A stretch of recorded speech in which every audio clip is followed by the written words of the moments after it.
নমস্কার, আমার সঙ্গে আছেন উত্তরবঙ্গ গোল্ড কাপের মুখ্য উপদেষ্টা সৌরভ পাল। দারুণ উৎসাহ উদ্দীপনার মধ্যে দিয়ে খেলা চলছে। আজকে দ্বিতীয় সেমিফাইনালে খেলা ছিল, শেষ পর্যন্ত ফাইনালে কে কে মুখোমুখি হচ্ছে যদি একটু বলেন। আমাদের স্লোগান ছিল পাহাড় থেকে সমতল, সবাই খেলবে সবাই ফুটবল। আমরা এই স্লোগানটাকে সামনে রেখেছিলাম।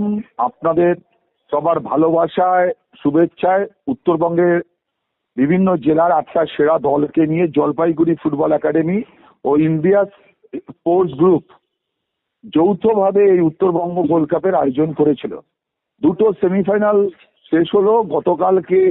কাঞ্চনজঙ্ঘা ফুটবল ক্লাব দার্জিলিং এর অর্থাৎ পাহাড় থেকে একটি দল, এবং আজ সেমিফাইনালে জলপাইগুড়ি নেতাজি মডার্ন ক্লাব ও পাঠাগার তারা সেমিফাইনালে পরাজিত করলো মালদার গাজল আদিবাসী ক্লাবকে, করে তারা ফাইনালে প্রবেশ করলো।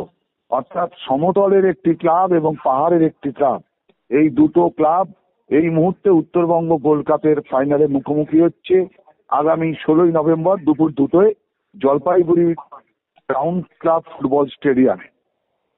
এবং আপনারা জানেন যে এই খেলা ইতিমধ্যেই আপনাদের কাছে পৌঁছে গেছে ইন্ডিয়ান স্পোর্টস গ্রুপ যারা লাইভ স্ট্রিমিং করছে তাদের মারফত। আমাদের 16 তারিখ শুধু ফাইনাল খেলা সেটা নয়, আমরা ফাইনাল খেলাকে সামনে রেখে বিভিন্ন একাডেমিকে কিছু ক্রীড়া সরঞ্জাম সাহায্য আমরা জলপাইগুড়ির যারা আর কি যৌন কর্মী আছে তাদের মধ্যে আমরা কাপড় জামা এবং ওষুধপত্র এরকম জিনিস দিচ্ছি। আমরা অনেক বিশিষ্ট মানুষকে সম্বর্ধনা জ্ঞাপন করছি।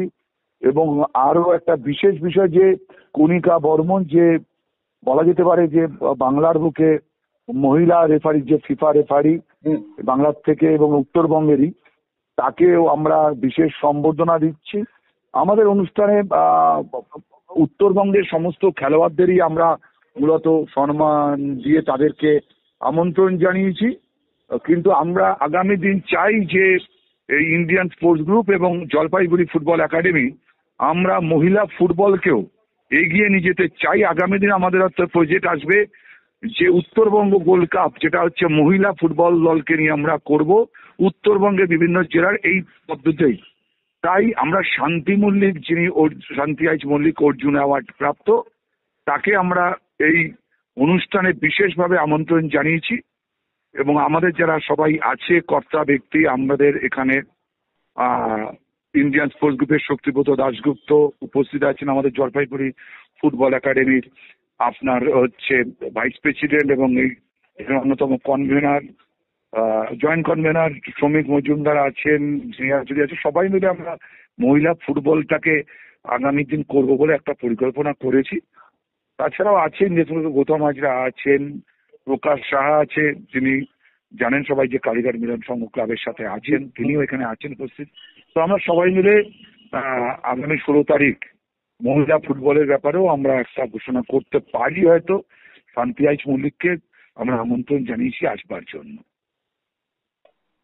একটা পাহাড় এবং সমতলের মেলবন্ধন এবং মহিলা ফুটবল এই মুহূর্তে যেটা রয়েছে এই কন্যাশ্রী কাপের পর অনেকটাই জনপ্রিয় হয়েছে এবং রিচাদের সাফল্য হয়তো মহিলা ফুটবলারদেরও অনুপ্রাণিত করবে। কলকাতা ক্রীড়া সাংবাদিক ক্লাবও একটা মেয়েদের কোচিং ক্যাম্প চালায়, যারা ইউনাইটেডের হয়ে খেলেছে এবং রানার্স হয়েছে আন্ডার-13 রিলায়েন্স লিগে। সুব্রত পালের একাডেমি ওখানে চ্যাম্পিয়ন হয়েছে। যাই হোক, একটাই যে লহর আছে মহিলাদের ফুটবল এবং ক্রিকেটে, সেটাকে আরো এগিয়ে নেওয়ার জন্য সাধারণ সমিতি স্পোর্টস একাডেমি এবং সাধারণ সমিতি ক্লাব যেভাবে এগিয়ে এসেছে তাতে তোমাদের ধন্যবাদ, অনেক ধন্যবাদ সৌরভ। ধন্যবাদ জয়দা, তোমাদের তো চ্যানেলে সব দেখাচ্ছ ফুটবলকে এগিয়ে নিয়ে যাওয়ার জন্য, উত্তরবঙ্গ গোল্ড কাপকে সমর্থন করছো। তোমার এখানে যারা যারা দর্শক আছে সবাইকে উত্তরবঙ্গ গোল্ড কাপের কমিটির পক্ষ থেকে আমরা অনেক অনেক শুভেচ্ছা ভালোবাসা জানাচ্ছি। তোমাকে অনেক অনেক ধন্যবাদ, তুমি যেভাবে আমাদের এই উত্তরবঙ্গ গোল্ড কাপকে প্রচার করছো দাদা।